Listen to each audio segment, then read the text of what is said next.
The Patchwork Girl of Oz. Prologue. Through the kindness of Dorothy Gale of Kansas, afterward Princess Dorothy of Oz, a humble rider in the United States of America, was once appointed Royal Historian of Oz, with the privilege of writing the chronicle of that wonderful fairyland. But after making 6 books about the adventures of those interesting but queer people who live in the land of Oz, the historian learned with sorrow that by an edict of the supreme ruler, Ozma of Oz, her country would thereafter be rendered invisible to all who lived outside its borders, and that all communication with Oz would, in the future, be cut off. The children who had learned to look for the books about Oz and who loved the stories about the gay and happy people inhabiting that favored country were as sorry as their historian that there would be no more books of Oz stories. They wrote many letters asking if the historian did not know of some adventures to write about that had happened before the land of Oz was shut out from all the rest of the world. But he did not know of any.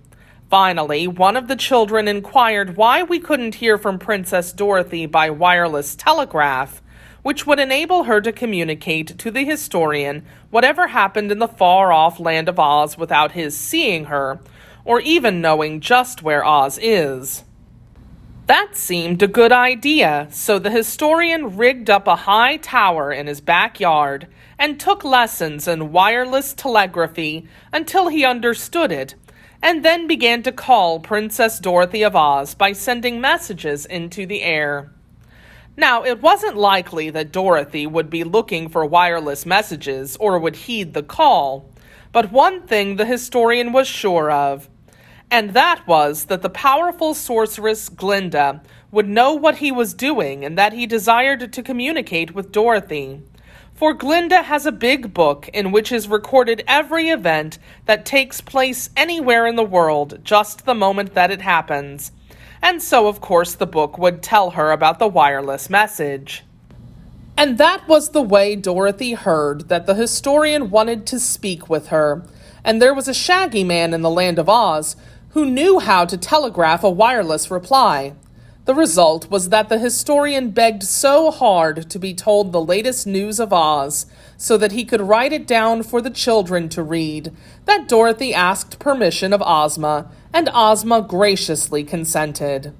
That is why, after 2 long years of waiting, another Oz story is now presented to the children of America.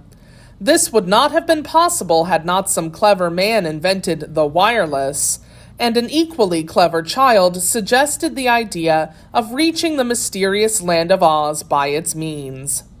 L. Frank Baum, Ozcott at Hollywood in California. Ojo and Unk-Nunkie. "Where's the butter, Unk-Nunkie?" asked Ojo. Unk looked out the window and stroked his long beard. Then he turned to the Munchkin boy and shook his head. "Isn't," said he. "Isn't any butter? That's too bad, Unk. Where's the jam, then?" inquired Ojo, standing on a stool so he could look through all the shelves of the cupboard. But Unk-Nunkie shook his head again. "Gone," he said. "No jam either? And no cake, no jelly, no apples, nothing but bread?" "All," said Unk, again stroking his beard as he gazed from the window. The little boy brought the stool and sat beside his uncle, munching the dry bread slowly and seeming in deep thought. "Nothing grows in our yard but the bread tree," he mused. "And there are only 2 more loaves on that tree, and they're not ripe yet.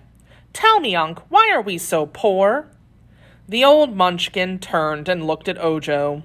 He had kindly eyes, but he hadn't smiled or laughed in so long that the boy had forgotten that Unk-Nunkie could look any other way than solemn, and Unk never spoke any more words than he was obliged to. So his little nephew, who lived alone with him, had learned to understand a great deal from one word. "Why are we so poor, Unk?" repeated the boy. "Not," said the old Munchkin. "I think we are," declared Ojo. "What have we got?" "House," said Unk-Nunkie. "I know, but everyone in the land of Oz has a place to live. What else, Unk?" "Bread." "I'm eating the last loaf that's ripe. There, I've put aside your share, Unk. It's on the table so you can eat it when you get hungry. But when that is gone, what shall we eat, Unk?" The old man shifted in his chair, but merely shook his head. "Of course," said Ojo, who was obliged to talk because his uncle would not, "no one starves in the land of Oz either. There's plenty for everyone, you know, only if it isn't just where you happen to be, you must go where it is." The aged Munchkin wriggled again and stared at his small nephew as if disturbed by his argument. "By tomorrow morning," the boy went on, "we must go where there's something to eat, or we shall grow very hungry and become very unhappy." "Where?" asked Unk. "Where shall we go? I don't know, I'm sure," replied Ojo. "But you must know, Unk. You must have traveled in your time because you're so old. I don't remember it because ever since I could remember anything, we've lived right here in this lonesome round house, with a little garden back of it and the thick woods all around.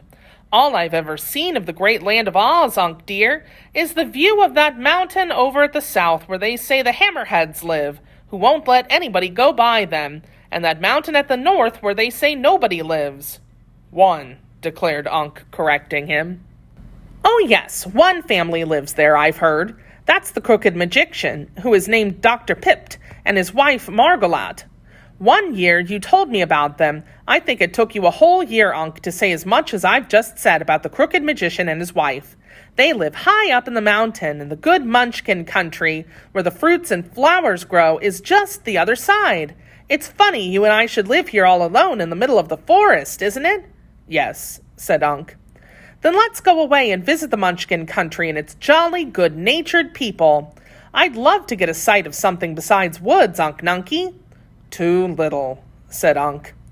"Why, I'm not so little as I used to be," answered the boy earnestly. "I think I can walk as far and as fast through the woods as you can, Unk.